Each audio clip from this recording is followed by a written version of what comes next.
Welcome everyone. Thank you for joining us here at OPG's Lambton site in St. Clair Township.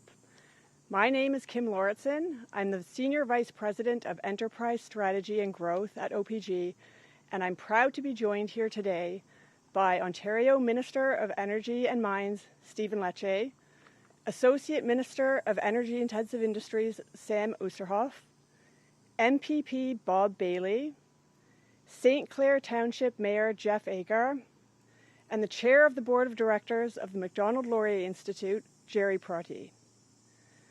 Before we begin today's event, I would like to respectfully acknowledge that St. Clair Township and the Lambton site are areas that are home to many Indigenous people.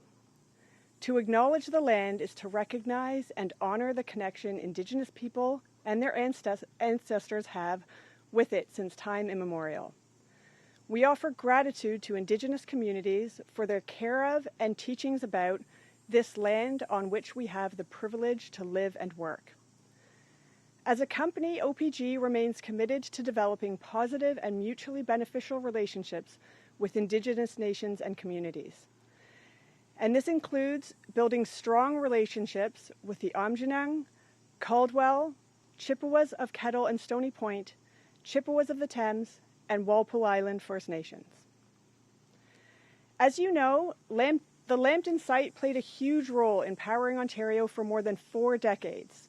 And now, as demand for electricity increases, this site has the potential to once again help meet the province's energy needs. And with that, I would like to welcome MPP Bob Bailey to share some remarks.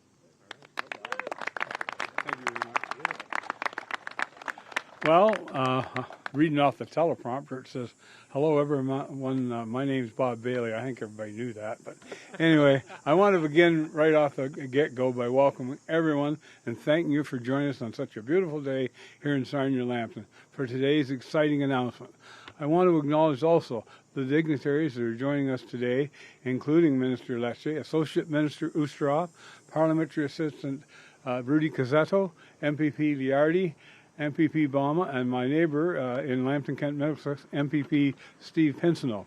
I also want to acknowledge the local leaders joining us today, Mayor Jeff Agar, Mayor of St. Clair Township, Kevin Marriott, the Warden of Lambton County. Also, thank you to Chief Joe Miscoman, the Chippewas of the Thames First Nation, for joining us here today. Thank you, Chief. The Sarnia-Lambton region and this site have a long and storied history of energy production for our province.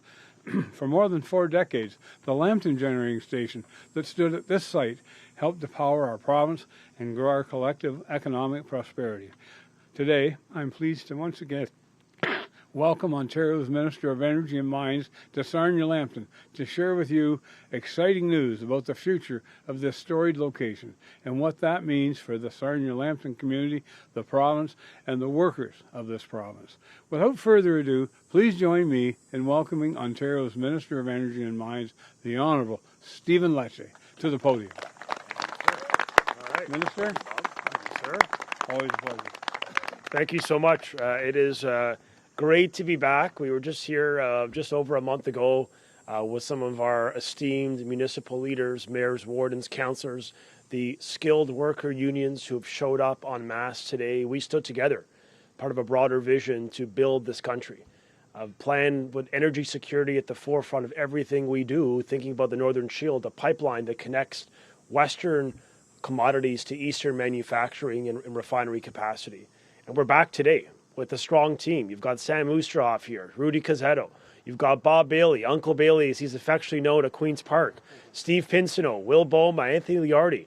A dream team of parliamentarians with mayors like Jeff Agar, and of course leaders like Jerry from the Macdonald-Laurier Institute and Kim at OPG. But together, we're here to deliver hope and to restore opportunity for this region. You know, we're up against a very real threat in this country.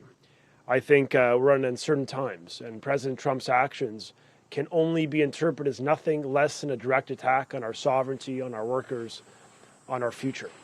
And as our Premier has made clear, he did not mince words yesterday, where he said we need to protect our province. We have to protect our industries. We have to stand up for our country. And that's what we're here to do. We're at sort of the fork in the road. We cannot control the decisions that come out of the administration in Washington. That is obvious. But we can and we ought to control whether we remain dependent on them. And for too long, Canada has allowed critical decisions about energy security, our economic future, to be shaped by forces beyond our border.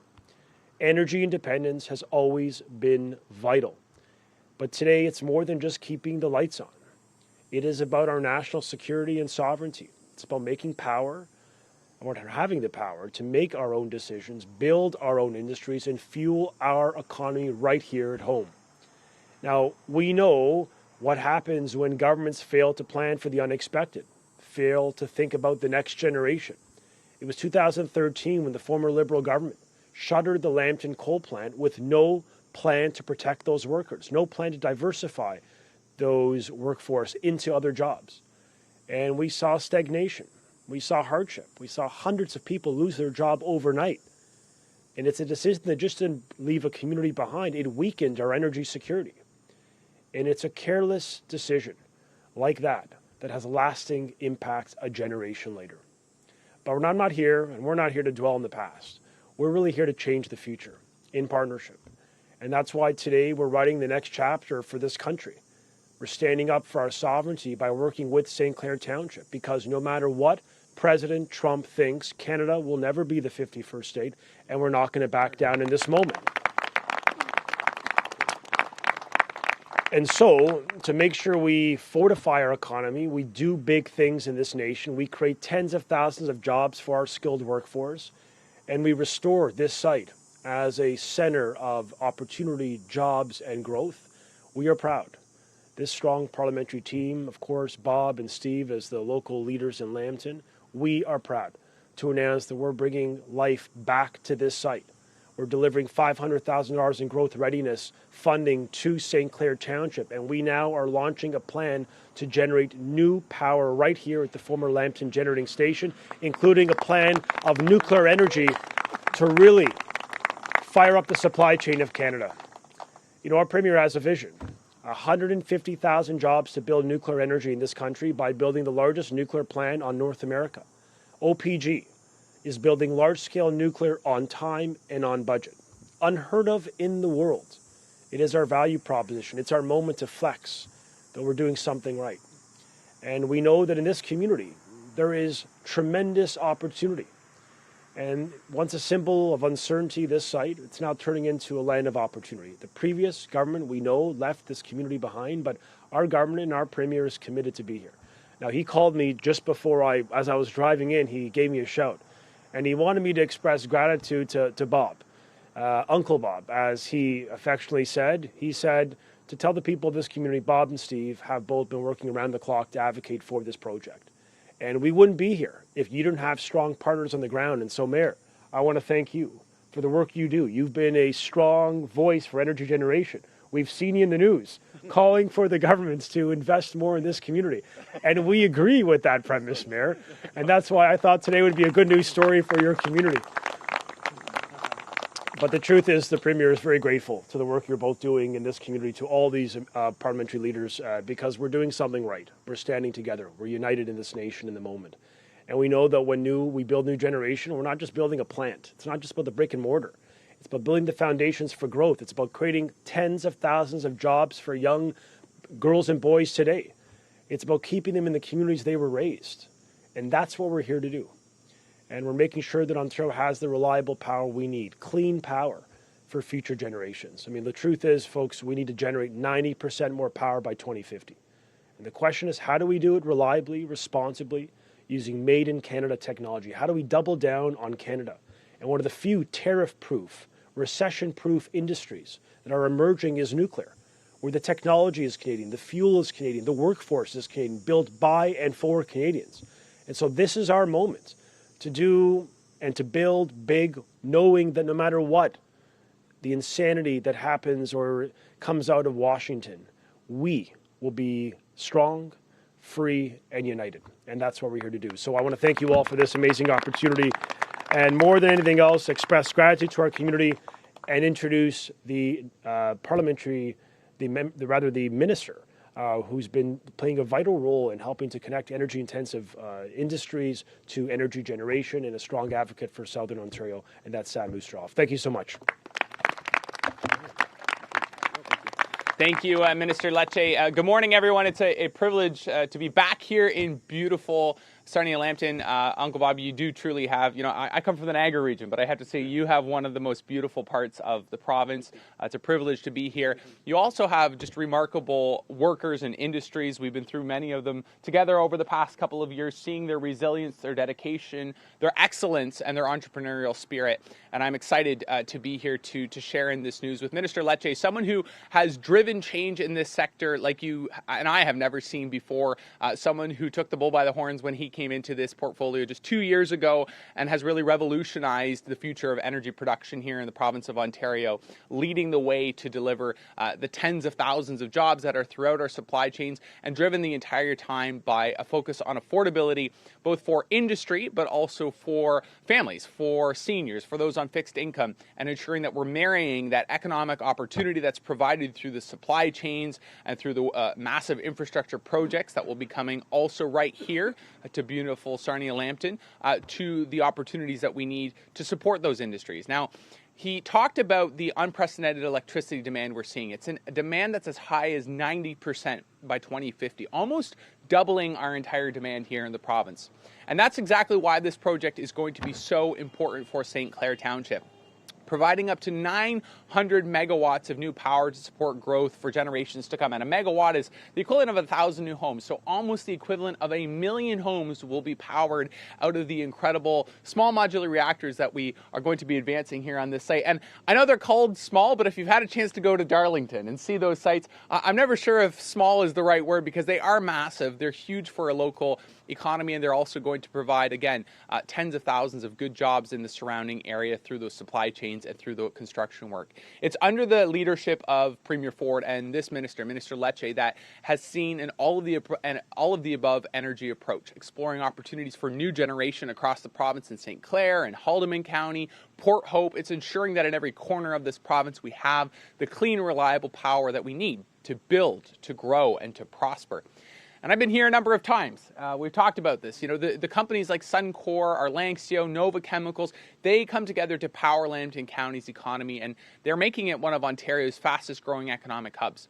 They can't do that without energy security and supply. It's also why the Minister Leche was here to talk about the proposed Northern Shield Energy Corridor. It's a new pipeline project that would strengthen Canada's energy security by bringing that oil from Alberta to Sarnia, regardless of what President Trump thinks. Let's start tomorrow. I love that. The $500,000 in growth readiness funding that was shared today is an example of how this new generation is going to attract investment. It's going to drive economic development. It's going to create good-paying jobs. And we saw how the closure of the Lambton Generating Station, that ill-thought-through closure, resulted in the loss of jobs here in St. Clair Township. But today we are charting a new path. We're building on Lambton's proud energy legacy, restoring it as a cornerstone of Ontario's expanding electricity system to unlock new opportunities for job creation and investment. Since we first took office in 2018, Premier Ford has attracted 1 million new jobs to this province. And part of that work is building out our energy system to provide long-term safeguards for industries across Ontario, like those here in Sarnia. We're going to continue to take action to support jobs, support workers, and power growth for generations to come. And we're so grateful for the role that all of you play in that work. And now I have the privilege of welcoming the chair of the board of directors of the Macdonald-Laurier Institute, Jerry Proddy, to speak a little bit about what this project will mean for Ontario and Canada's economics. Minister Leche, Mr. Oosterhoff, local leaders, representatives, Ontario Power Generation, ladies and gentlemen, on behalf of the Macdonald-Laurier Institute, thank you for the opportunity to be here. Lambton is a particularly fitting place to talk about energy sovereignty and economic renewal. This site helped power Ontario for decades. Its next chapter can be every bit as important. When Minister Leche released Energy for Generations in June of last year, Ontario took an important step, recognizing that electricity, natural gas, nuclear, hydrogen, and storage cannot be planned in separate silos. They are parts of one energy system, And that system must, above all, be affordable, reliable, and secure while continuing to become cleaner. That matters because Ontario is entering a period of extraordinary electricity demand growth. We need to build generation before the demand arrives, not after shortages appear. This is also a central conclusion of Blackout, Canada's impending electricity crisis and how to fix it. An important Macdonald-Laurier Institute study released earlier this year by our Energy Program Director, Heather Exner-Perot. Heather's warning is straightforward. Canada's looming electricity shortage is not simply an affordability problem, it is an economic competitiveness and energy security problem. At MLI, we've also demonstrated the importance of abundant Canadian natural gas to both Canada and, yes, to the United States, supporting reliable electricity manufacturing, and the enormous new power requirements associated with data centers and artificial intelligence. That is why sites such as Lambton matter. Ontario needs more generation, and it needs what's called optionality. Nuclear power, including small modular reactors, flexible and dispatchable natural gas generation, and the transmission and infrastructure necessary to connect that energy with growing industries and communities. And energy sovereignty should not mean energy isolation. It means having enough reliable and affordable energy at home to attract investment, create jobs, and then trade with our neighbors from a position of strength.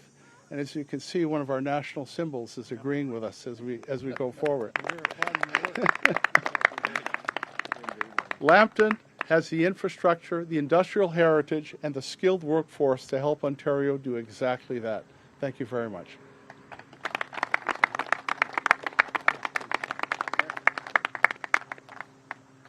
Good morning. Welcome to St. Clair Township. As you can see, our invasion force is heading that way. As the mayor of St. Clair Township, it has always been my goal to see life brought back into the Lambton Generating Station in Courtright. When the Lambton site was closed in 2013, it was devastating for St. Clair Township and its residents. Approximately 400 high-paying jobs were lost, and St. Clair Township lost about $2 million in tax revenue, which we have still not fully recovered from. With the new St. Clair transmission line being constructed, it is now time to fully power up this site again. My St. Clair Township Council, which most of them are here today, has passed a motion endorsing potential new generation, including nuclear power, at the Lambton site. Once again, I want to thank Minister Leche, who I consider a true friend of St. Clair Township, and Premier Doug Ford for investing in our municipality and bringing reliable, clean energy and high-paying jobs. Thank you.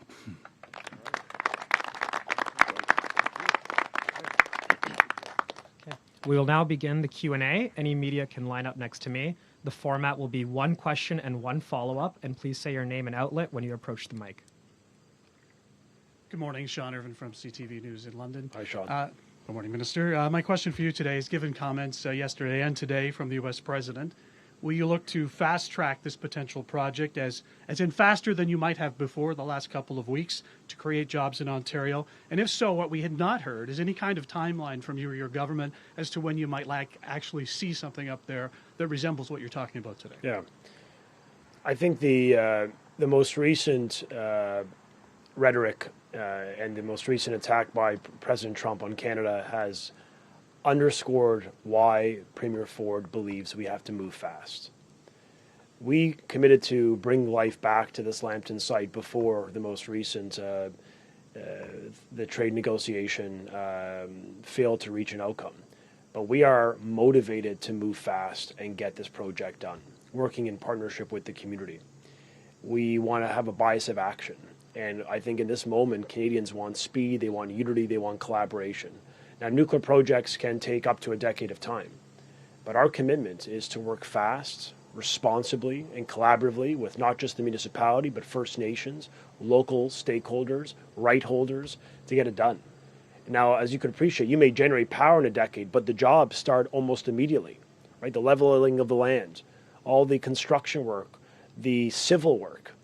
80% of our investment will be civil engineers and civil skilled trades work, meaning thousands of jobs. We can fire up the supply chain. It's a bit of a hockey stick phenomenon. Start slow, and over the next 5 to 10 years, we will see meaningful economic growth in the region.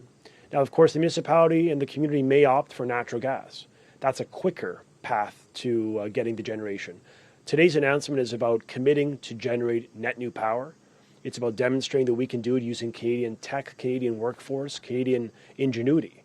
We don't need to be dependent on America.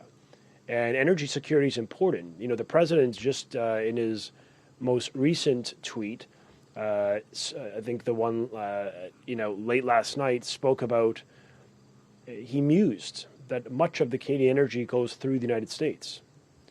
I interpret that as a bit of a threat. We know about Line 9. We know about the existing infrastructure that crosses through the United States. It makes the case why we need a sovereign pipeline that starts and ends in Canada, which is the Northern Shield. It's why we need energy that's generated by Canadians for Canadians. But the truth is, America very much depends on us when it comes to energy leadership. 99% of natural gas imported to America comes from Canada. 60+% of their crude comes from Canada. 85% of electricity comes from Canada, overwhelmingly from this province. And the list goes on. So we want to make the case that we're going to forcefully stand up for our province, and you should expect to see Premier Ford in American media today taking that message directly to the American people. Right, and as you stand directly across from the United States, you did answer in partial. I'm just curious to know, timelines take time, and you're mentioning that, this engineering construction jobs will begin as soon as you possibly can. What is that window, though? How much more regulatory hurdles do we have to go through? Because Mayor Agar and I spoke in November 2024 about this potential project. How much longer do we have? The good thing is that this is a 1,300-acre site that's already zoned for up to 900 megawatts of energy generation. It already has the transmission that's built. It has a spike to rail. It has port access. It has strong logistics access and highways. So this location already has the fundamental infrastructure advantages built in that allows us to move fast, because we cannot wait. In this moment, with President Trump's threats against the country, our commitment to the people of this region is we will move fast, work in collaboration to generate clean power. And of course, our preference is to do big things, which means investing in nuclear power. It is one of the only technologies we can double down on that is tariff-proof, it is recession-proof, it is made in Canada. And our Premier wants to see more of that being built in Lambton, in Nanticoke, in Port Hope, and right across this province. Minister Natalia Vega with Blackburn Media.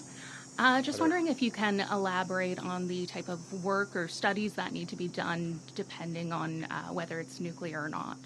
Sure. So the $500,000 of growth readiness funding that's being provided to St. Clair essentially enables the municipality to commence that consultation.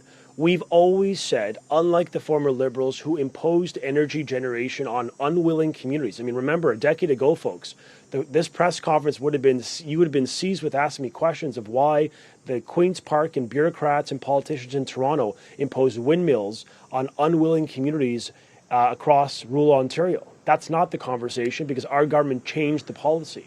You need to have a municipal support resolution as the first principle. We're giving local democracy a voice. And we stand by that. And so whatever we do in this community will only proceed based on the local perspectives, both of the municipality, the ratepayer, the taxpayer, and of course the First Nations, all of whom are very important. So we don't want to presuppose an outcome on technology selection. What I'm committing to today is we're going to generate power here. The question is, what does the community want? Are they a willing host? What I'm hearing, what you're hearing, is that they're willing hosts to even consider nuclear power. That's a positive step forward. That's actually seizing the moment, given the broader economic challenge we have. Every skilled worker union virtually is with us today. They want to create jobs for their workers and for their kids. And we can create generational wealth, generational employment for 60 to 80 years. These assets last for a small modular reactor, 65 years, for a large-scale nuclear, 80 years. Like, this is jobs for our grandkids. And that's the hope and opportunity we want families in Lambton region to know, that we actually have a credible plan to generate power. But when it comes to the decision point, that'll rest with the community working with OPG. And just to clarify, the funding announcement for this process to start, is it fair to say St. Clair Township could could expect more if the project goes ahead and launches forward? Absolutely. This is the first step, the first signal of commitment. What it really shows is the province and OPG are putting skin in the game to willing host communities. The first step is the $500,000. That's what it unlocks. Once we get it further down in the process where we actually make a decision on selection, more funding is unlocked to support the community as they build out their infrastructure and their consultation. So there's a lot of value added. I mean, Mayor, I don't want to put you on the spot here, but $500,000, like what does that represent as a tax increase in a municipality like yours? Is that A couple percent. 0.5%? I mean, not an insignificant amount of money to infuse the municipality just like that. And there's much more to come. The next funding would be much higher than the $500,000. So it's a tiered approach. As we hit milestones and hit our benchmarks together, more support is provided to the municipality. Thank you for knowing your number, sir. We're going to call a friend on that one. Chris Cook from First Monday Business Magazine. I have a couple questions. The township is prepared to participate in this project, and there's $500,000 involved. What's the total cost of the project? You describe it as a mini nuclear facility, but mini nuclear facilities aren't mini. So what's the total output? What kind of jobs will be produced here? Sure. Short term, I'm not done. Short term and long term, and the total cost of the project. You indicated it would be a decade before it's actually built. How many jobs will be involved here from the standpoint of construction and permanently, and the total cost of the project? Okay. Well, in order to answer the question of the total cost, we have to know the technology selected. That's we're a bit. Your question sort of is a little early. We'll know the answer to that once the municipality, the First Nations, have given a say on the tech they want to host. Is it natural gas? Is it nuclear? But let me give you a couple examples of what it could represent, depending on the path we take. For small modular reactors, we're building 4 at Darlington in Clarington, Ontario. Those 4 SMRs alone represent 19,000 construction jobs. 19,000 to build 4, a fleet of 4 in the province. And permanent jobs is 3,700. Permanent jobs for 65 years. So if you're building with each, you asked for the amount of megawatts each SMR generates, about 300 megawatts per SMR. So when you have about 900 megawatts of capacity here that we believe we can generate, you could build up to 3 SMRs here. You could build one standalone large-scale nuclear plant. There's technology, CANDU technology, for example, that is around 750 megawatts. So there's different options that we can really perfectly build into this site, given it's got the zoning, it's got the transportation, it's got the transmission, it's got all the advantages you'd want when it comes to generating power. And those advantages help us move faster. The SMR project, by unit 4, by the time we get to our 4th unit, the average SMR will be about $4 billion, is the estimated cost for the SMR. Again, we don't want to presuppose the technology selection. Large-scale nuclear is different timelines, different sizes. When it comes to large-scale, for Port Hope, where we're building the largest nuclear generator on Earth, and Bruce Power, Bruce C, the very large nuclear expansion, those 2 projects represent 150,000 net new jobs to the people of Ontario. Recession-proof, tariff-proof. There is nothing President Trump could do to undermine the workers at OPG or Bruce, because we're generating power for our own domestic purposes. Using Canadian tech, Canadian fuel, Canadian ingenuity, full stop. Everything is made in this province, in this country. 90% of OPG's spend on the world's largest refurbishment, completed on time and under budget by $150 million. 90% of everything they spent stayed in Ontario, stayed in Canada. The SMR project has roughly 80% of the minimum of the investment we make in the components to build the SMRs stays in this province, stays in this country. So there's a lot of value. The intellectual property of those SMRs are housed in this province in part. So we have a really strong plan to leverage the advantages of these nuclear investments. We're talking about thousands of jobs, permanent, and potentially tens of thousands on construction.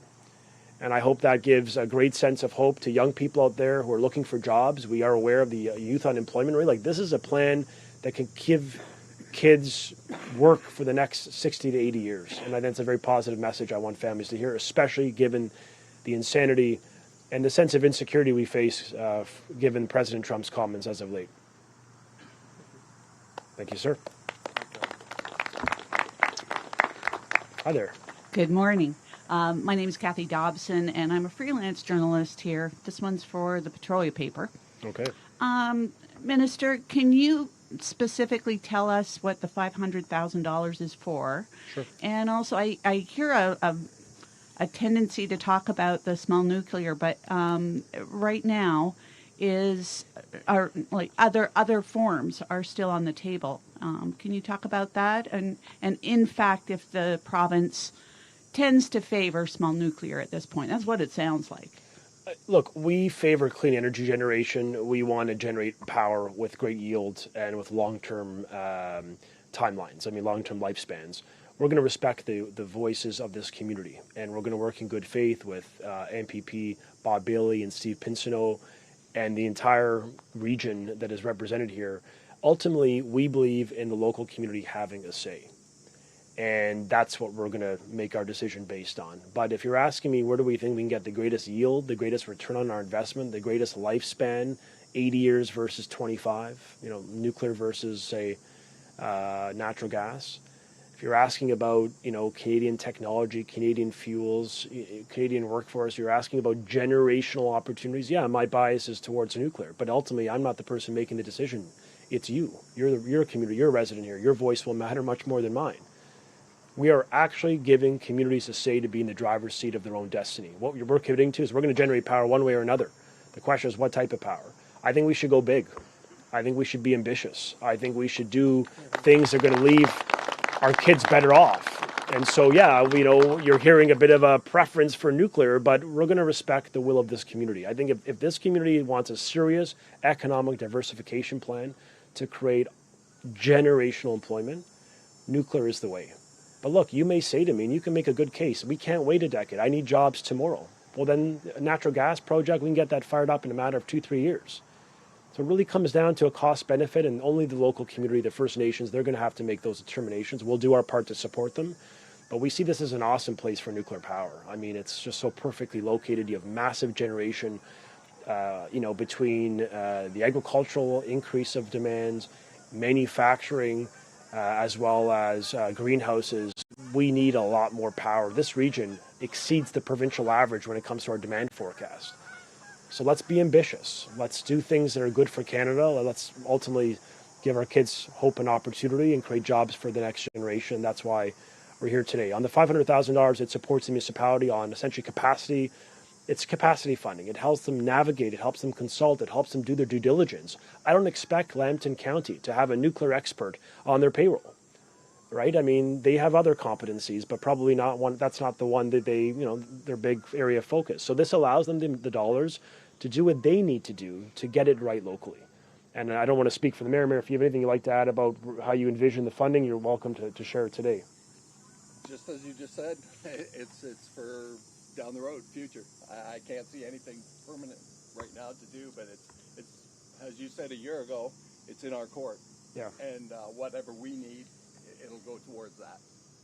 Yeah, it's open. It's open. It's not restricted. It gives them the latitude to spend it as they need it to get ready for the next steps and to generate power in this community. Okay. Are we still talking about the potential for natural gas? Yeah, certainly it's definitely on the options list. I mean, look, in this community, there's only a couple options. I mean, it's natural gas. You could consider hydrogen and definitely nuclear, large scale, or an SMR. There's no wrong answer. It just comes down to ambition. If we want to be ambitious, we should pursue nuclear power. We should send the ultimate message to President Trump that we're going to stand strong as Canadians and double down on made in Canada technology. We are one of 6 nations on Earth that has our own civilian nuclear tech. We're the only one, not the Americans, not the French, not the British, not the Japanese, who build on time and on budget when it comes to large-scale nuclear.